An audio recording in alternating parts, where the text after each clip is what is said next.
이 화초에는 뭐 크게 보면 온실화가 있고 야생화가 있습니다. 이 온실화는 사람들이 늘 보호해 줍니다. 따뜻하게 보호해 주고 물도 제때 주고 바깥에 아무리 가물어도 그 온실에 있는 꽃들은 다 물을 먹을 수가 있습니다. 반대로 야생화는 다릅니다. 누가 돌봐주지 않습니다. 비바람을 맞고 눈보라를 맞고 하여튼 그 싹퉁이 부는 그런 광야 같은 곳에서도 혼자의 힘으로 어떻게 보면 살아갑니다. 근데 특징이 뭐냐? 온실화는 아름답습니다. 그런데 향기가 약합니다. 강하지는 못합니다. 조금만 온도에 무슨 변동사항이 있으면은 시들시들하다가 죽습니다. 반대로 야생화라는 것은 아름다움은 좀 덜하지만은 굉장히 강합니다. 그리고 또 향기가 온실화에 비해서는 훨씬 강한 것이 바로 야생화입니다. 이 사람도 보면은 그렇습니다. 이 자녀들을 키워보면은 자녀들이 부모님의 큰 보호 가운데 추우면은 바깥에 못 나가게 하고 조금 몸이 안 좋으면 못 나가게 하고 집에만 보호하면은 그 자녀는 그렇게 강아지를 건강할 수가 없죠. 근데 나가서 돌아다니고 비바람이 치든 뭐 눈보라가 치든 뭐 감기도 걸려가면서 다니고 이런 아이들이 조금 더 건강할 수가 있는 거 아니겠습니까? 우리 교인들도 온실화와 같은 교인들이 있고 또 야생화와 같은 교인들이 있습니다. 이 온실화와 같은 교인들은 어려움이 닥치고 환난이 닥치고 시험을 만나게 되면 믿음이 흔들립니다. 예수 믿을까 말까, 교회를 갈까 말까, 떠날까 말까, 조금 힘들고 어려움이 닥치면 그런 것 때문에 갈등을 하게 되고 또 그 갈등하다가 넘어지고 쓰러지기도 하고 떠나기도 하고 하여튼 그렇습니다. 그런데 이 야생화와 같은 교인들은 뭐 흔들리지 않습니다. 태풍이 불고 비바람이 몰아치고 눈보라가 휘몰아쳐도 정말 광야 같은 곳에 있을지라도 믿음이 흔들리지 않습니다. 이런 분들은 바로 야생화 같은 교인들입니다. 온실화 같은 교인들에게서는 향기가 별로 없지만은 야생화 같은 교인들, 어떤 환난과 시험에서도 믿음을 잘 지켜내는 교인들은 그들에게서 향기가 난다는 말씀입니다. 그래서 우리는 온실화 같은 교인은 무슨 조그만 일만 만나면 믿음이 흔들리고 넘어지려고 그러고 갈등하고 방황하는 이런 온실화와 같은 성도가 되어서는 안 되고 야생화와 같은 교인들, 뭐 어떤 일이 일어나도 꿋꿋하게 믿음을 지켜낼 수 있는 그런 야생화 같은 성도들이 되어야 될 줄로 믿습니다. 오늘 본문의 말씀 보면은 뭐 꽃은 아니지만은 나무 얘기입니다. 화석류 나무가 지금 나오고 있는데 화석류 나무 환상입니다. 이 스가랴서의 저자는 바로 스가랴라는 사람인데 이 스가랴는 바벨론 포로지에서 태어났습니다. 포로지에서 태어나서 거기서 예언자 역할도 했고 뭐 제사장의 역할도 하고 하다가 이제 기원전 539년에 이 페르시아의 고레스가 바벨론 제국을 무너뜨리고 그리고 그 다음에 538년에 유대인들을 해방시킵니다. 그때 이제 포로민들이 이제 돌아오게 되는데 이때 이제 같이 돌아온 사람이 뭐 수르바벨이라든가 여호수아라는 예수아 뭐 그 다음에 이때 또 동행한 사람이 오늘 본문의 저자인 스가랴 이렇게 동행을 했습니다. 이들이 538년에 돌아와 가지고 2년이 지난 536년에 연도 얘기하니까 머리 아프죠? 빼고 싶은데도 자꾸 나오네.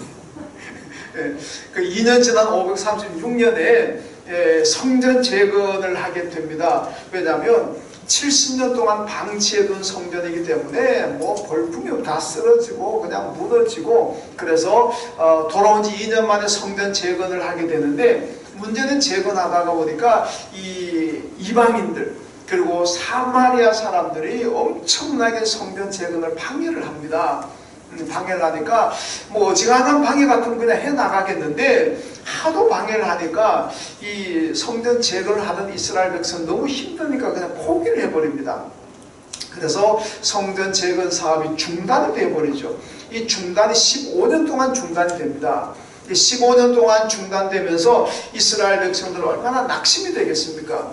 이 어려운 가운데서 하나님의 성전을 건축해 가지고 하나님께 제사 드리고 예배 드리는 소망을 가지고 성전 재건을 시작했는데 이게 사람들의 방해로 이게 중단이 되니까 무기력증에 빠지게 되고, 야, 이거 안 되는 건가? 왜 이렇게 우리가 믿음이 이렇게 약하지? 이런 것 때문에 낙심도 되고 무기력증에 빠집니다.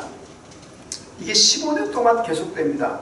15년 지나고 난 다음에 이 백성들을 다시 이렇게 세워가지고 다시 성전의 재건에 대한 소망을 주고 다시 시작합시다. 그걸 일으켰던 사람이 바로 이 스가랴와 학개라는 두 사람입니다. 이 사람에 의해서 성전이 재건이 되는데, 그러니까 이때도 방해가 심하다 보니까 이 느헤미야서 같은 데 보면 이 공사하는 사람들이 뭐 한쪽에는 연장을 들고 한쪽 손에는 창을 들고 공사를 한다 그럽니다. 절반은 보초하고 이방인들이 올까봐 보초 서고, 절반은 공사판에 가서 일하고, 그러니까 이 정도로 방해가 심했습니다. 이런 가운데서 이 스가랴와 학개에 의해서 성전 재건이 다시 시작되고 또 완공을 하게 됩니다. 하나님은 이 시대에 무기력증에 빠진 백성들에게 이 스가랴서를 보게 되면 8가지 환상을 보여주는데, 그 첫 번째 환상이 바로 오늘 본문인 그 화석류 나무 환상입니다. 오늘 보면 16절을 보면 예루살렘에 먹줄이 쳐진다 이렇게 얘기합니다. 이 먹줄이라는 것은 제가 우리 교회 건축할 때 보니까 이 기초공사를 해놓고 나면 바닥을 다 다져놓고 이 목수들이 이 목줄을 끊은 줄 있잖아요. 탁 튕기는 거, 그걸 딱 튕겨가면서 탁 이거 하더라고요. 그 설계도에 따라서 딱 하는 거 있는데, 이게 뭐냐, 공사가 시작이 된다는 얘기입니다. 그래서 보면 16절에 예루살렘 목줄이 쳐졌다, 이 얘기는 이제 방해를 뚫고 성전 공사가 다시 재개된다는 말씀이고, 17절에 가면 성읍이 넘치도록 풍부할 것이라 이렇게 또 말씀합니다.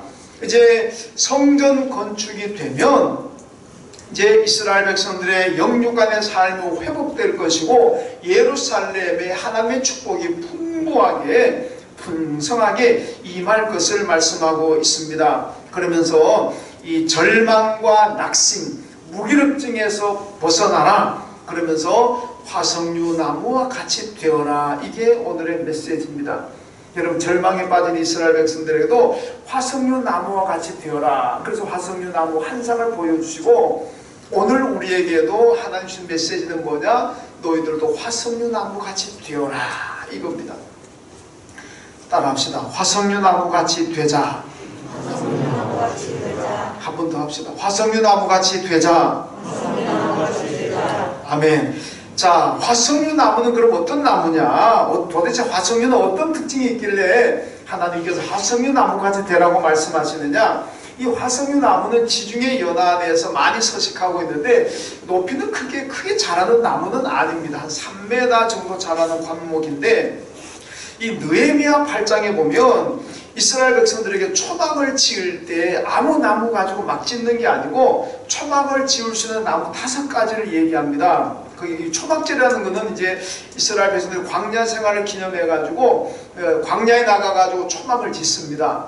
옛날 우리나라마다 뭐 원두막 같은 거 있잖아요. 뭐 그런 걸 지어 가지고 한 일주일 정도 사는데, 이 초막을 지을 수 있는 나무 5가지는 감람나무, 돌감람나무, 그리고 화석류나무, 종려나무, 그리고 무성한 나무. 이 무성한 나무가 뭔지는 모르지만 하여튼 느헤미야에서 이렇게 말씀하고 있습니다. 이 5가지 나무로만 이 초막절에 초막을 지을 수가 있습니다. 이 5가지 나무 속에 화석류나무가 들어가는데, 근데 실제로 이스라엘 백성들이 초막을 지을 때 화석류나무는 거의 사용을 안 한다고 합니다. 왜 안 하느냐? 이 나무는 너무 비싼 나무라는 거죠. 나무가 화석류나무 굉장히 비쌉니다. 왜 비싸냐? 이 나무에서 향기가 굉장히 강합니다.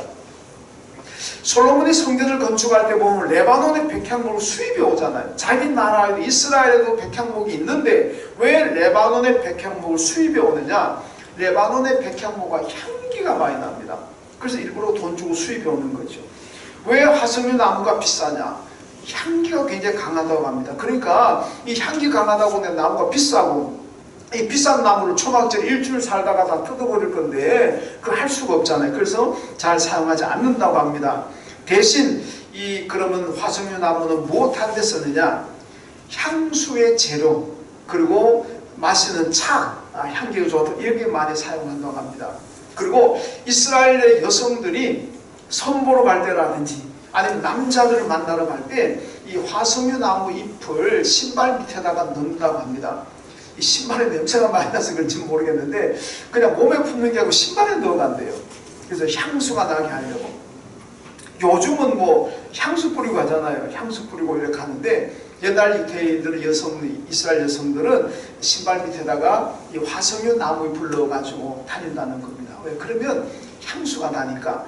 자, 이게 바로 화석류 나무인데, 그다음 화석류 나무에 어떤 특징이 있느냐? 좀 더 구체적으로 보면은, 먼저 화석류 나무는 이 상처가 날 때 향기가 많이 난다고 합니다.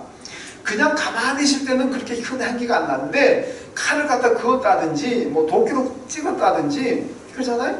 그러면은 그때 향기가 아주 강하게 나온다고 합니다. 고린도후서 2장 14절에 보면은 우리는 구원받는 자들에게나 망하는 자들에게나 하나님 앞에서 그리스도의 향기라 이렇게 말씀합니다.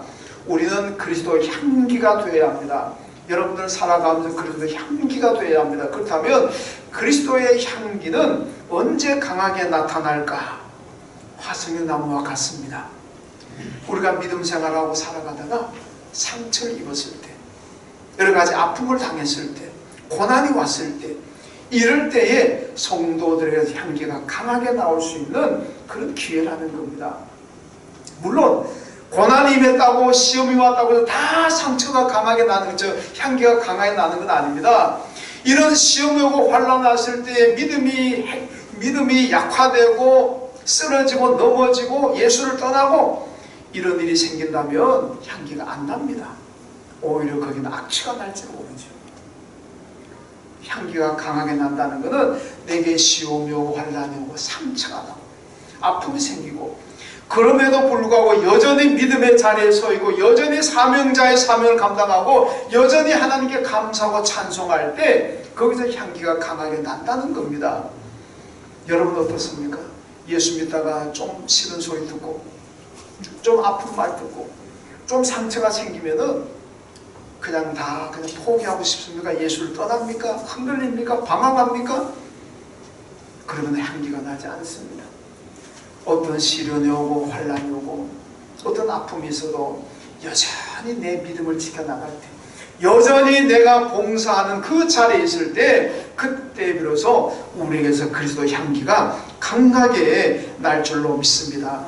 어떤 상황에서도 여러분 믿음을 꿋꿋이 지키시고 어떤 일이 닥치더라도 하나님께 감사하시고 하나님을 찬송하십시오. 그게 바로 화석류 나무와 같은 신앙인이고 향기가 나게 됩니다. 시편 34편 19절에 보니까 의인은 고난이 많다 이렇게 말씀합니다. 이런 죄인이 고난이 많은 게 아니고 의인이 고난이 많다. 예수 잘 믿어도 우리 예수 잘 믿어도 의인 되었잖아요. 의인에게도 고난이 많다는 얘기입니다. 그리고 시편 42편 3절에 보니까 사람들이 종일 내게 하는 말이 내 하나님이 어디 있느냐 하오니 내 눈물이 주야로 내 음식이 되었도다 이렇게 말씀합니다. 여러분 다 시인들은 의인입니다.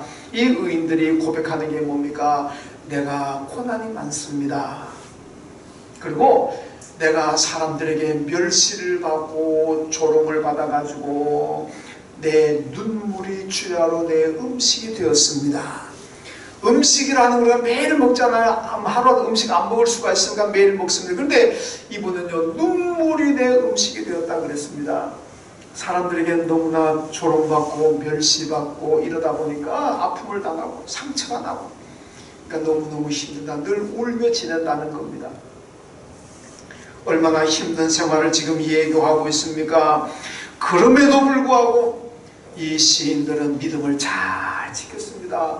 고난이 오고 멸시가 오고 천대를 받는 이런 상황에서도 자기의 믿음을 잘 지켰고 하나님께 주신 사명의 자리에서 충성을 다하고 이런 가운데서 하나님을 늘 감사하고 찬양합니다. 그러니까 이들에게서 향기가 나는 거죠.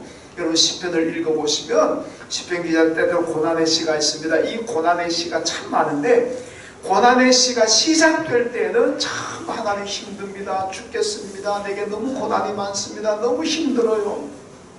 이렇게 시작하는데 그 10편의 마지막 끝날 때 마무리는 어떻게 끝나냐? 전부 다 하나님 감사합니다, 여호와를 찬양합니다, 여호와를 송축합니다, 이걸로 끝납니다. 여러분, 고난의 시지만은 시작은 고난 때문에 힘들어한다고 시작하지만 끝날 때는 전부 하나님을 찬송하고 감사하는 걸로 끝나고 있습니다. 이게 감동이라는 거죠. 이게 감동입니다. 향기 나잖아요. 향기 나는 성도들은요, 고난이 없어가 향기 나는 게 아닙니다. 시험이 없어 향기 나는 게 아닙니다. 고난이 있고 시험이 있지만은 그런 가운데서도 믿음 생활 잘 해나갑니다. 언제나 충성하는 자리에 있습니다. 그러니까 화석류 나무 같고, 그리고 그럴수록 더 향기 내는 그런 성도들이라는 말씀입니다. 여러분, 성도들은요, 역으로 생각하면 고난과 상처와 아픔이 없다면 향기가 진하지 않습니다. 여러분, 성도들이 내가 예수 믿고 살아가는데 내게 아무런 고난이 없다, 시험도 없고 환난이 없다 그러면요, 내게서 향기는 그렇게 많이 나지 않습니다. 성도의 그리스도의 향기라는 것은 내게 고난을 통해서 많이 나오게 되고 시험과 환난을 통해서 많이 나오는 거, 이 역설적이지 않습니까? 그렇기 때문에 그냥 평탄하게 살아가는 사람에게서는 이런 향기가 별로 없습니다. 이리 깨지고 저리 깨지고, 이렇게 눈물 흘리고 저렇게 눈물 흘리고, 그러는 사람들은 그럼에도 불구하고 믿음을 지켜나갈 때 그 향기가 진하게 난다는 겁니다. 이런 다윗과 바울을 비롯한 이런 신앙의 위인들이 많습니다. 이들이 참 향기를 많이 날린 사람들인데 이들이 고난이 없었습니까? 시험과 환난이 없었습니까? 다윗이 얼마나 시편 23편에서 내가 사망의 음침한 골짜기 다녔다 그러잖아요. 죽음의 순간순간을 지났다는 얘기입니다. 여러분, 바울이 얼마나 많은 고난과 환난을 당했습니까? 그런데 이들이요, 향기 나잖아요. 왜? 그런 아픔과 고난을 당하면서도 믿음을 잘 지켰습니다. 그래도 충성의 자리에 서 있었고, 그럼에도 불구하고 사명을 잘 감당합니다. 그러니까 얼마나 감동적입니까? 그래서 향기 나는 그런 신앙인들이 되었습니다. 화석류와 같습니다. 여러분, 이런 모습이 바로 오늘 저와 여러분의 신앙의 모습이 되시기를 주님의 이름으로 축원합니다. 그 다음 두 번째, 화석류 나무는 언제 향기가 제일 강하느냐? 하루 중에 밤의 향기가 제일 강하다고 합니다. 여러분, 우리가 사람들이 인생을 살아가다가 어려우면은 뭐라 그럽니까? 밤 같다 그러잖아요. 밤 같다. 내가 지금 고난이 있고 어려운데 내 삶이 지금 대낮 같다 이러진 않잖아요. 건강의 문제든 경제적인 문제든 가정의 문제든 무슨 문제든지 간에 큰 어려움 당하면은 밤 같다, 앞이 안 보인다, 캄캄하다, 뭐 이렇게 얘기하잖아요. 찬송가 311장에도 예수님은 밤 같은 세상에 만백성 구하러 오셨다 그렇게 말씀합니다. 밤 같은 세상에 있는 사람들을 구원하기 위해서 예수님 오셨다 그렇게 말씀하는데, 그렇게 본다면 여러분, 밤이 뭐냐? 우리가 영적으로 생각하면 예수 없는 사람이 밤입니다. 예수 없는 인생이 밤입니다. 아무리 내게 고난이 오고 시험과 환난이 있다고 할지라도 내 안에 예수가 계신다면 그건 밤이 아닙니다. 대낮 같은 삶이에요. 아무리 세상 사람들이 우러러보는 많은 것을 가지고 누린다고 할지라도 예수가 없다면 그 인생은 밤입니다. 밤이에요. 요한복음 13장에 보면 예수님께서 6월절 마지막 만찬에서 제자들과 함께 떡을 떼는데 가룟 유다에게 떡을 하나 딱 집어주십니다. 그러면서 말씀하시기를 내가 지금 이 떡을 주는 자가 나를 팔리라 이렇게 말씀합니다. 야, 대놓고 얘기합니다. 대놓고 떡을 주시면서 내가 지금 떡을 주는 사람, 내가 주는 떡을 받아 먹는 자가 나를 판다 그러잖아요. 근데 가룟 유다 그 떡을 받아 먹었는지 어했는지 모르겠습니다만 하여튼 받기는 받았습니다. 얼마나 마음의 양심이 찔리고 얼마나 그 자리가 난감한 자리, 얼마나 불편한 자리입니까? 제자들 모두가 와, 얘기는 안 했겠지만 속으로는 저 나쁜 놈, 저놈이 스승을 팔다니 저렇게 나쁜 놈일 수 있는, 눈총이 다 지금 가룟 유다를 향하잖아요. 그러니까 가룟 유다가 견디질 못, 그 잊지를 못하면 그럼 뛰쳐나가 버리잖아요. 뛰쳐나가는데 가룟 유다가 뛰쳐나가니까 성경이 뭐라 그러냐? 유다가 그 조각을 받고 곧 나가니 밤이더라 이렇게 말씀합니다. 물론 시간적으로 밤일 수도 있습니다만은 그보다 더 영적으로는 예수를 떠나는 순간이잖아요. 예수와 함께 있다가 예수를 떠나버립니다. 나가버립니다. 이유가 어떻게 됐든지 간에 그게 바로 인생의 밤이라는 겁니다. 여러분, 밤중에 살아가는 사람은 참 인생이 힘들 수가 있습니다. 그런데 밤 같은 인생을 살아가면서도 향기를 날린 사람들이, 신앙의 위인들이 많습니다. 구약 하박국 선지자를 보면요, 이렇게 고백하잖아요. 무화과 나무가 무성하지 못하며 포도나무에 열매가 없으며 감람나무에 소출이 없으며 우리의 양이 없고 외양간에 소가 없을지라도 나는 나를 구원하신 여호와로 말미암아 즐거워하고 기뻐하고 감사한다. 여러분, 하박국이 열심히 농사 지어놓고 과일 풍장 만들어 놓고 열심히 곡식을 쌓아두면 이방인들이 와가지고 다 가져가면 아무 남는 게 없습니다. 소를 기르고 양을 기르고 열심히 길러놓으면은 이방인들이 와가지고 소 빼앗아가 버리고 양 다 빼앗아가 버리고 우리의 양이 없어도 외양간에 소가 없습니다. 창고에 곡식도 없습니다. 아무것도 남아나는 게 없어요.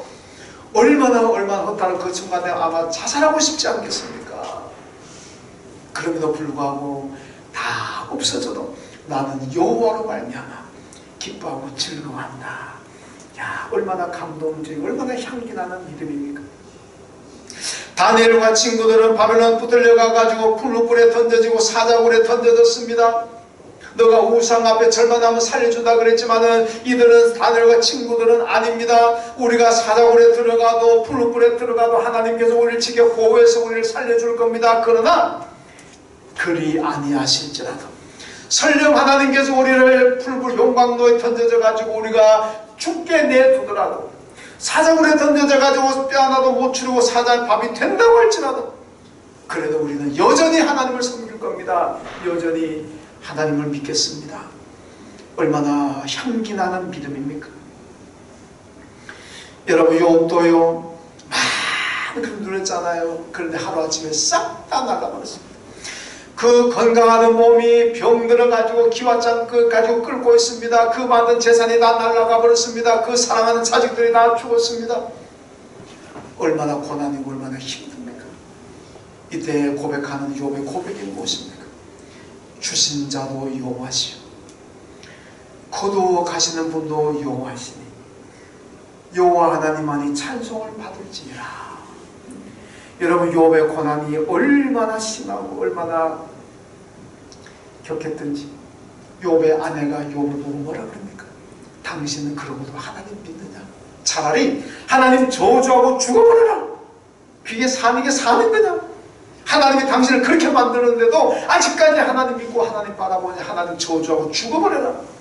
여러분, 욥의 아내가 오죽했으면 이런 말 하겠습니까? 물론 그 말이 잘한다는 건 아니지만은 현실이 얼마나 힘들어서 그런 말을 하겠습니까? 여러분, 그런 가운데서 욥은 주신 자도 여호와시오, 취하신 자도 거두어가시는 분 하나님이십니까? 우린 그저 이래든 저래든 하나님만 찬양하고 이래든 저래든 하나님께만 감사해야 된다. 이게 여러분 욥의 신앙입니다. 밤같은 삶 아닙니까? 이들이 정말 밤같은 삶입니다.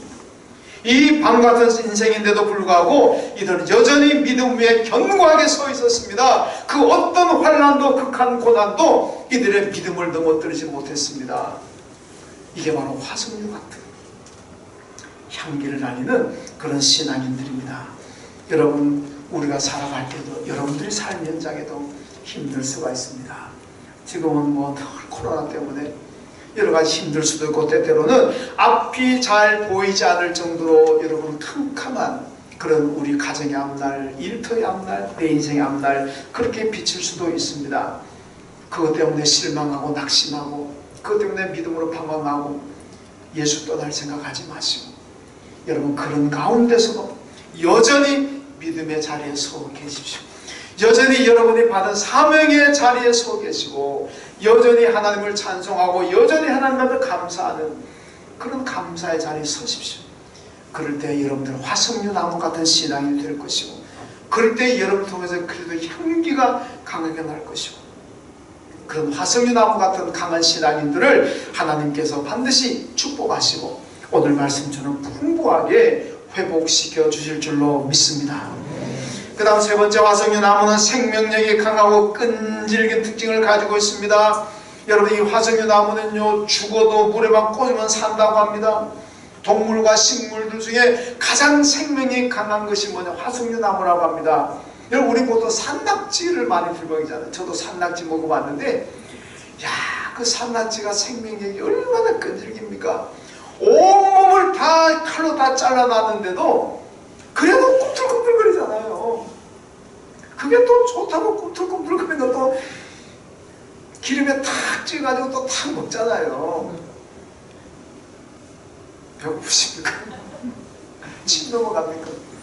저도 그거 다 잘린 거 꿈틀꿈틀 거는 거 저도 많이 먹어봤습니다.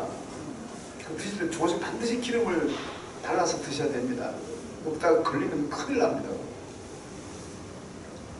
그런데 꿈틀꿈틀 건다고 해서 그게 살아납니까? 못 살죠. 그냥 그 순간에는 꿈틀꿈틀 거리지만은 꿈틀꿈틀 건다고 그대로 다가 절대 못 사는데 그건 그냥 죽는 거예요. 그런데 화석류 나무는 다 죽었다가도 물에만 꽂으면 산다는 거예요. 이 신비한 나무 아니겠습니까? 여러분, 끈질긴 성도가 되라는 메시지입니다. 화석류 나무가 끈질기게 생명을 보존하는 것처럼 여러분, 우리가 믿음 생활하는 것도 끈질기라는 얘기입니다. 열왕기하 2장에 보니 끈질긴 사람이 나옵니다. 엘리야가 있는데 엘리야의 제자가 엘리사잖아요. 엘리야가 하나님 부름을 받아가지고 하늘로 올라가야 되는데 엘리사가 계속 엘리야를 따라다닙니다. 엘리야가 하나님께서 엘리야를 베델로 부르시니까 엘리사이가 말합니다. 야, 하나님 나를 베델로 부른다. 그래, 너 따라오지 말고 여기 있어라. 근데 엘리사가 아닙니다. 저는 따라가겠습니다. 따라갑니다. 베델에 갔더니 하나님께 다시 엘리야를 이제는 여리고로 데려가려고 합니다. 그러니까 엘리야가 엘리사에게 이 사람아, 하나님이 나를 다시 여리고로 데려가신다고 한다. 그러니까 너는 따라오지 말고 여기 있어라. 그러니까 엘리사가 아닙니다. 나는 죽어도 따라갈 거면 또 따라갑니다.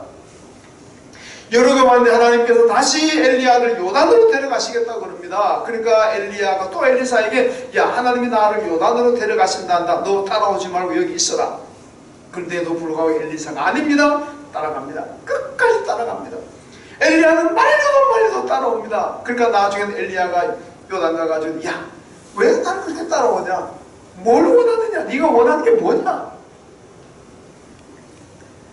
엘리사가 그제야 저는 선생님보다 갑절이나 많은 성령의 역사를, 성령의 충만함을 받고 싶습니다.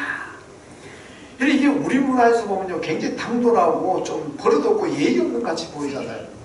자기 스승보다 막 배나되는 이 더 훌륭한 사람이 돼야 되겠다 그러잖아요. 우리 문화에서 어떻게 합니까?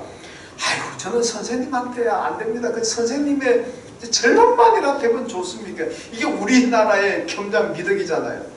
나는 선생님보다 더 위대한 사람 될 겁니다. 이래버리면 이거 버릇없어 보이잖아요. 예의 없어 보이잖아요. 그러니까 그저 아이고, 제가 뭐 선생님 반만이라도, 아이고 뭐 선생님의 3분의 1만이라도, 뭐 10분의 1이라도 그냥 우리 이렇게 얘기하잖아요. 근데 엘리사가 얼마나 당돌합니까? 선생님보다 몇 배나 되는 성령의 역사를 받고 싶습니다. 그럽니다. 그게 소원입니다. 소원. 그럼 어떻게 됐습니까?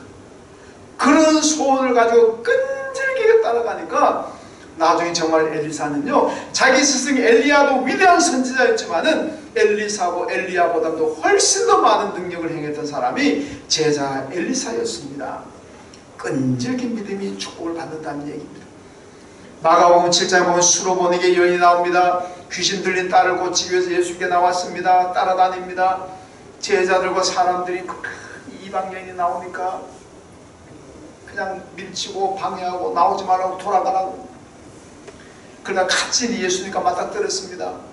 사정합니다. 내 딸이 귀신 들렸습니다. 좀 고쳐주세요. 예수님 뭐라 그럽니까? 자녀의 떡을 취하여 개들에게 던짐이 마땅하지 않다. 야, 여러분, 예수님이 수로보니의 여인을 개라고 얘기해보면 개라고, 내 자녀의 이스라엘에게 줄 떡을 왜 내가 개 같은 너에게 주느냐는 얘기입니다. 얼마나 모멸감을, 얼마나 수치스럽고, 얼마나 자존심 상하는 얘기입니까? 어지간하면 얘라 때려치워라. 필요 없다. 내 딸 못 고쳐도 괜찮다네. 당신 다시 보는가 봐라. 그리고 욕하고 그냥 막 퇴하고 뭐 돌아갈 수도 있잖아요. 근데 수로보네인이 뭐라고 합니까? 맞습니다. 맞습니다. 그러나 개들도 주인의 상에서 떨어지는 부스러기를 먹습니다. 예? 자기를 개라고 얘기하는데 그래도 불구하고 개도 주인의 상에 떨어진 부스러기 먹으니까 이스라엘 사람들에게 죽어 남은 부스러기라도 있으면 날 좀 주세요. 그거라도 내 감사히 받아 먹겠습니다. 그거 아닙니까? 자존심이고 다 내려놓았습니다. 그러니까 예수님께서 그 여인의 믿음에 감동하셔가지고 내 믿음대로 되었다. 내 딸이 다 나았다. 그래서 딸이 고침을 받았습니다. 끈질기게 따라가서 결국은 얻어낸 축복 아니겠습니까? 누가복음 18장에 보면 불의한 재판관이 나옵니다. 이 왜 불의한 재판관이냐? 이 양반은요 재판을 하면서 맨날 돈 싸들고 오는 사람에게는 유리하게 판결해주고 돈 안 가지고 오면 불의하게 판결해주고, 이 나쁜 재판관이잖아요. 옛날이나 지금이나 재판관은 법과 양심에 따라서 재판해야 되는데 이게 돈이 있느냐 우리 편이냐 네 편이냐 이거 가지고 따지고 돈 가지고 왔느냐 안 가지고 왔느냐 이거 가지고만 재판한다 그러면 이게 나쁜 재판관이잖아요. 그런데 이 불의한 재판관에 한 여인이 나와서 간청하는데 가난한 여인입니다. 돈이 없어요. 그러니까 맨날 빈손으로 오는 게 빈손으로. 재판관은 돈 가지고 오기를 기다리고 있는데 맨날 빈손으로 오거든요. 그러니까 고침도 안 해버립니다. 들어주지도 않아요. 근데 이 여인은요 매일 찾아와요. 일주일로 오고 한 달로 오고 두 달로 오고 세 달로 오고 매일같이 찾아와서 억울함을 풀어달라 그러니까 이 불의한 재판관이지만 귀찮은 게 귀찮은 거예요. 아이고 귀찮다 알아 들어줄게. 그렇게 해결해 줘버립니다. 그런데 예수님 뭐라 그런지 압니까? 봐라, 불의한 재판관이지만 불의한 재판관도 끈질기게 찾아오니까 들어주지 않느냐. 하물며 하나님일까 보냐. 불의한 재판관도 끈질기게 매달리니까 다 들어주는데 하나님 앞에 끈질기게 매달린다면 하나님 왜 안 들어주시겠느냐. 그러니까 믿음은 끈질기라는 얘기입니다. 화중나무같이 끈질기게 매달려라. 기도도 끈질기게 하고 예배도 끈질기게 드리고 누가 못 드리게 하고 방해하고 불안하다 그래도 끈질기게 예배 드리고 이런 봉사하고 섬기는 것도 끈질기게 하고 누가 뭐 잘했니 못하니 그러더라도 그래도 끈질기게 봉사하고. 여러분 성도들 끈질기게 있어야 됩니다. 조금 하다가 기분 나쁘다고 마음에 안 든다고 아이고 목사님도 마음에 안 들고 교회도 마음에 안 들고 교인들도 마음에 안 들고 에이 못 해먹겠다 그러지 마시고. 여러분 어떻게 사람이 다 자기 마음에 다 들겠습니까? 저도 제가 제 마음에 안 드는데 여러분들이 뭐 제가 뭐 마음에 들겠습니까? 그래도 끈질기게 믿음의 자리에 서 계십시오. 끈질긴 사람들이 복을 받게 될 줄로 믿습니다. 그런데요, 이 불의한 재판관의 비유 마지막 8절에 이 비유의 마지막입니다. 이 비유의 마지막 결론이 뭐냐? 예수님 말씀합니다. 인자가 올 때에 세상에서 믿음을 보겠느냐. 인자가 올 때 예수님이 재림하실 때 세상에서 믿음 가진 사람을 볼 수가 없다는 겁니다. 이게 무슨 얘기입니까? 말세가 될수록 마지막으로 갈수록 믿음이 끈질기지 않다는 얘기입니다. 끈질긴 신앙이 없다는 겁니다. 화석류 나무 같은 신앙을 볼 수가 없다는 말씀입니다. 여러분 믿음이 성공하느냐 실패하느냐는 끈질김에 달려 있습니다. 어떤 어려움과 시험 환난이 와도 끈질기게 예수 믿는 사람들은 결국은 승리하고 결국은 축복을 받습니다. 끈질기지 못하면 중도에 포기하고 중도에 넘어지고 중도에 떠나버리면 하나님의 은혜의 자리에 이르지 못한다는 겁니다. 그러므로 끈질긴 신앙이 되어야 됩니다. 여러분 우리 속담에 뭐라고 할까? 우물에 가서 숭늉 찾는. 우리 민족은 어떤 민족이냐? 우물에 가서 숭늉 찾아요. 그러니까 집에 가서 숭늉 찾아야지 우물에 가서 왜 숭늉을 찾습니까? 우물에는 무슨 숭늉이 있습니까? 그만 우리 조급성. 세계 나가보면요 우리나라 말 제일 먼저 외국인들이 배우는 말이 빨리빨리. 이 동남아 식당 같은 경우 이 점원들이 빨리빨리 자기들 빨리빨리 그래. 한국 사람 가서 얼마나 빨리빨리 독촉을 했는지 이 한국말 다 몰라도 빨리빨리 알아요. 어디 가도. 그만큼 우리나라는 좀 조급한 민족입니다.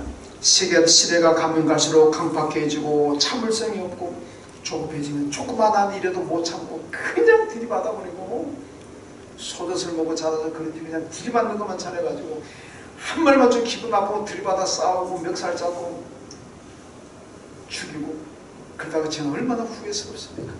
조금 하고만 참으면 되는데. 그래서 저는요 꼭 내가 마음 상해가 해야 될 말이 생기면 바로 안 합니다. 하루 지나서요. 하루 잠자고 나서도 이 말은 해야 되겠다 싶으면 합니다. 근데 하루 지나고 봤는데 아이고 말 잘 안 했다 싶으면 안 합니다. 그러게 거의 90%는 안 하게 돼요. 90%는 안 하게 돼요. 지금 여러분 그렇게 해보세요. 지금 막 성질나고 하고 싶다. 참으세요. 하룻밤 자고 나서 그래도 해야 되겠다 싶으면 하세요. 그 해야 될 말. 그런데 거의 90%는요 안 하게 됩니다. 아이고 잘하냈다. 잘 참았다 이래야 되는 거예요. 그러니까 괜히 쓸데없는 말 하는 게 90% 쓸데없는 말 하는 거예요. 하룻밤만 자고 나면은 안 해도 되는 말인데 우리 조급해가지고 그렇게 막 나온 대로 말하다 보면 여러 가지 어려운 일이 생기게 되는 겁니다. 여러분 그래서 마지막 때에는 믿는 자를 보기 힘든다 그랬습니다. 믿는 자 끈질기게 참고 견디는 사람을 보기 힘드는 이 시대에 여러분 화성연호처럼 끈질기게 믿음의 자를 지키시고 끈질기게 기도하시고 끈질기게 예배드리시고 끈질기게 맡은 삶을 감당하십시오. 그래서 향기를 마음껏 뿜어내고 결국은 예루살렘의 풍부함이 넘친다는 것처럼 여러분의 삶에 풍부함이 넘치는 그런 복된 삶이 되시기를 주님의 이름으로 축원합니다. 하나님 감사합니다. 화성연나무 같은 성도들 되게 하여 주옵소서. 아픔이나 상처가 생겼을 때 인생의 밤을 만났을 때 오히려 더 믿음의 자리에 있게 하시고 더 섬김의 자리, 더 감사하고 찬양하는 자리에 있는 저희가 되게 하시고 끈질기게 예수 따라가며 끈질긴 믿음 가지고 결국은 예루살렘이 풍부한 것처럼 우리의 삶이 영육 안에 풍부한 삶이 되게 하여 주옵소서. 예수님의 이름으로 기도하옵나이다. 아멘.